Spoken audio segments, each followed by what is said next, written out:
আসসালামু আলাইকুম রহমতুল্লাহি ওবরকাতুহু। সম্মানিত দর্শক, আমাদের দেশের যে রাজনীতি এটি কোন দিকে যাচ্ছে? রাজনীতি কি এখন বঙ্গভবন থেকে নিয়ন্ত্রিত হচ্ছে, নাকি প্রধান উপদেষ্টা রূপে যিনি আছেন ডক্টর মোহাম্মদ ইউনূস তার দপ্তর থেকে নিয়ন্ত্রিত হচ্ছে? এখন ক্ষমতার যে বলয়গুলো রয়েছে, একসময় মন্ত্রীপাড়া ছিল, রাজনীতির পাড়া ছিল, কূটনীতির পাড়া ছিল। ঠিক আগস্ট মাসের 5 তারিখের পর সব এলোমেলো হয়ে গিয়েছে। আমরা জানতাম যে এই বাংলাদেশে একটা সময় মার্কিন যুক্তরাষ্ট্রের সীমাহীন প্রভাব ছিল।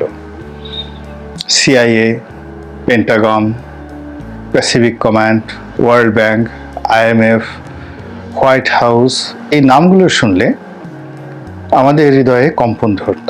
বিশেষ করে পাকিস্তান জমানাতে, যখন পাকিস্তানের উপর মার্কিন যুক্তরাষ্ট্রের যে প্রভাব এটি একেবারে শতভাগ এটা নিশ্চিত হলো, এবং জুলফিকার আলী ভুট্টো থেকে শুরু করে হোসেন শহীদ সরওয়ার্দী কিংবা ইস্কান্দার মির্জা থেকে শুরু করে আইয়ুব খান, বলতে গেলে সবাই ছিলেন পাকিস্তানে আমেরিকার এজেন্ট। সেই কারণে আমাদের এই দেশে তৎকালীন পূর্ববঙ্গে যারা রাজনীতি করতেন তাদের একটা বিরাট অংশই ছিল তখন আমেরিকানপন্থী। রুশ বিপ্লবের পর অর্থাৎ 50-এর দশকে রাশিয়া বা সোভিয়েত ইউনিয়ন তৎকালীন, তারা নিজেরাই তখন এতটা বিপদগ্রস্ত ছিল অর্থনৈতিকভাবে, ফলে পুরো 50-এর দশক তারা আমেরিকার কন্টেম্পোরারি কোনো ক্ষমতা দেখাতে পারেনি। 60-এর দশকে এসে নিকিতা ক্রুশেভ যখন ক্ষমতা এলেন, ঠিক সেই সময়টিতে বিশ্বের যে দাদাগিরি বা মোড়লপনাতে আমেরিকার সঙ্গে পাল্লা দিয়ে সোভিয়েত ইউনিয়নও সেখানে গুরুত্বপূর্ণ ভূমিকা পালন করতে থাকে, এবং সেই কারণে বাংলাদেশেও সোভিয়েতপন্থী একটা গ্রুপ এখানে শক্তিশালী হয়ে পড়ে। এর বাইরে চীনে মাও সেতুংয়ের নেতৃত্বে যে কমিউনিস্ট বিপ্লব হয়েছিল, তারাও প্রথম দিকে খুবই দুর্বল ছিল অর্থনৈতিকভাবে। কোনো তাদের যে যারা রাজনৈতিক সহযোগী, তাদেরকে সহযোগিতা না করার কারণে বা না পারার কারণে ঠিক চীনপন্থী যে কমিউনিজম, এটি আমাদের দেশে আসলে এরকম জনপ্রিয়তা পায়নি। মাওলানা ভাসানীকে বলা হতো যে তিনি চীনপন্থী, কিন্তু চীনের সেই যে আদর্শ এটি বাংলায় প্রতিষ্ঠা করার মতো অবস্থা 50-এর দশকে বা 60-এর দশকে ছিল না, কিন্তু সম্পর্ক ছিল। আর ভারত তো তখন এশিয়ার মধ্যে সবচেয়ে দরিদ্র রাষ্ট্র, তো কাজেই সেখানে পণ্ডিত জওহরলাল নেহেরু ছিলেন বা আরও অনেকেই ছিলেন, কিন্তু 50-এর দশক বা 60-এর দশকে আমাদের এই অভ্যন্তরীণ রাজনীতিতে খুব শক্তিশালী ভূমিকা রাখার মতো অবস্থা ভারত ছিল না। ফলে পুরো সময়টি 50-এর দশক 60-এর দশক, এই 20 বছর আমাদের রাষ্ট্র ক্ষমতা যারাই ছিলেন এবং রাজপথে যারা রাজনীতিবিদ ছিলেন, তারা সবাই আমেরিকানপন্থী ছিলেন। এটি 70-এর দশকে এসে আরও বেড়ে যায়, 80-এর দশকে এসে একটু চাপের মধ্যে পড়ে, কিন্তু এরশাদ জমানাতে সেটা ছিল। কিন্তু 91 সন থেকে আমাদের এই রাজনীতিতে সবার চেয়ে গুরুত্বপূর্ণ হয়ে ওঠে ভারত। আর দ্বিতীয় ক্যাটাগরিতে চলে আসে আপনার সেখানে মার্কিন যুক্তরাষ্ট্র। আবার 2001 সনের পর থেকে ধীরে ধীরে চীন একটা গুরুত্বপূর্ণ জায়গাতে চলে আসে, এবং এখন এই মুহূর্তে চীন আমাদের দেশের রাজনীতিতে সবচেয়ে গুরুত্বপূর্ণ ভূমিকা পালন করছে এবং করতে যাচ্ছে। এর বাইরে পাকিস্তান, তো পাকিস্তান মুক্তিযুদ্ধের পর থেকেই ব্যাকফুটেজে ছিল।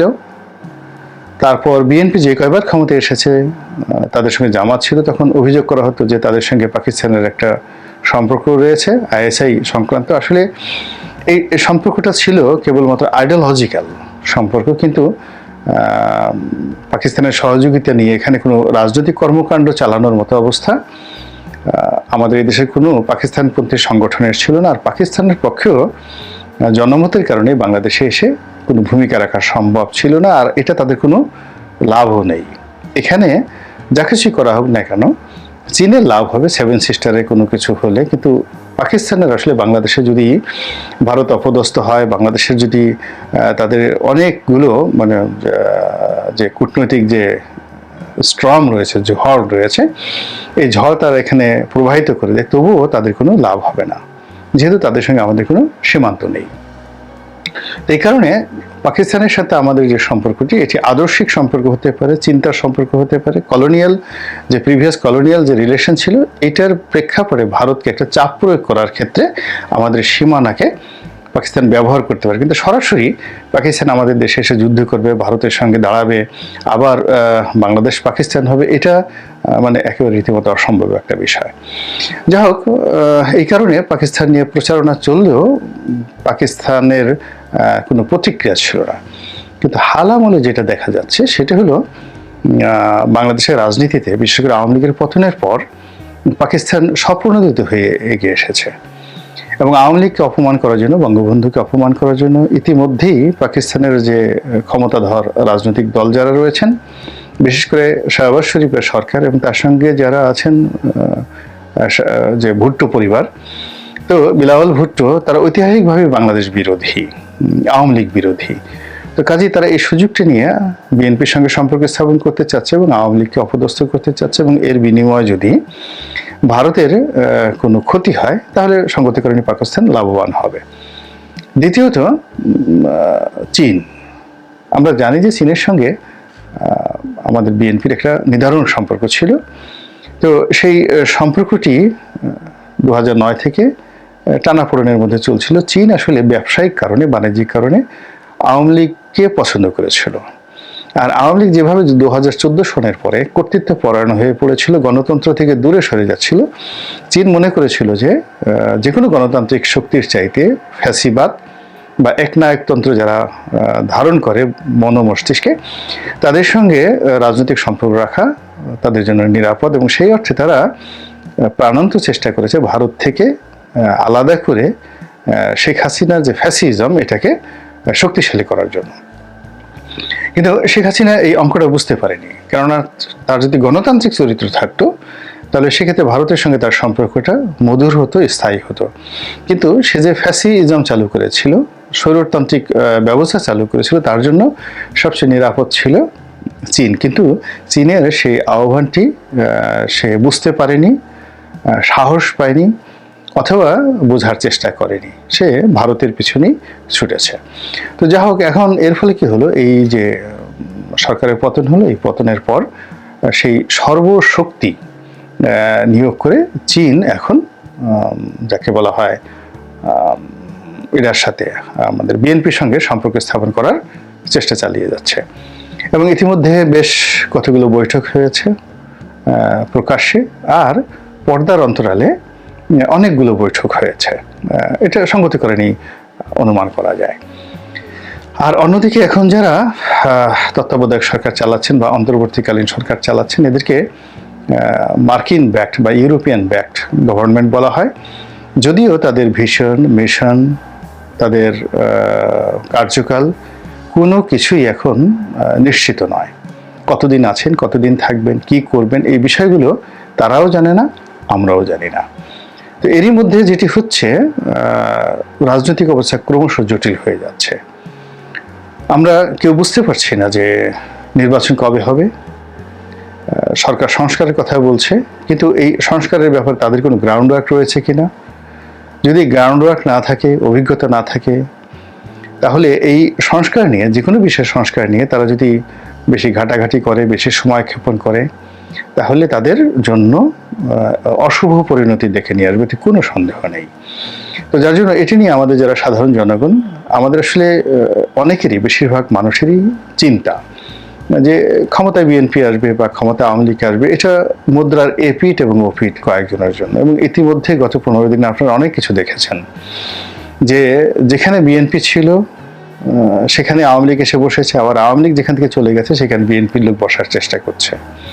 আর এর মধ্য থেকে জামাতের যারা লোকজন আছে তারাও তাদের কৌশলগত কারণে গুরুত্বপূর্ণ যে জায়গা সেই জায়গাগুলোতে তারা তাদের প্রভাব বিস্তার করতে চাচ্ছে। তো সেক্ষেত্রে সাধারণ জনগণ তাদের লাভ কি হলো? কেউ কেউ বলছেন আমরা খুব নিঃশ্বাস নিচ্ছি, তারপর আমরা স্বাধীনভাবে কথা বলতে পারছি, কিন্তু এটা 15 দিন তো আসলে একটা সময় নয়। 3 মাস যদি এভাবে চলতে থাকে তাহলে আমার কাছে মনে হচ্ছে যে বেশিরভাগ মানুষ এই অবস্থাতে স্বস্তি পাবে না। এর কারণ হলো যে যার মতো করে বিদ্রোহ করছে, বিপ্লব করছে, দাবি দাওয়া পেশ করছে, সরকারকে দুর্বল মনে করে সরকারের উপর একের পর এক তারা যাকে বলা হয় দাবিনামার সেই শাহনামা, পারস্য যে সাহিত্য বিখ্যাত শাহনামা, সেই শাহনামার যে কাহিনীগুলো সেই কাহিনীগুলো একটার পর একটা ঘটিয়ে যাচ্ছে।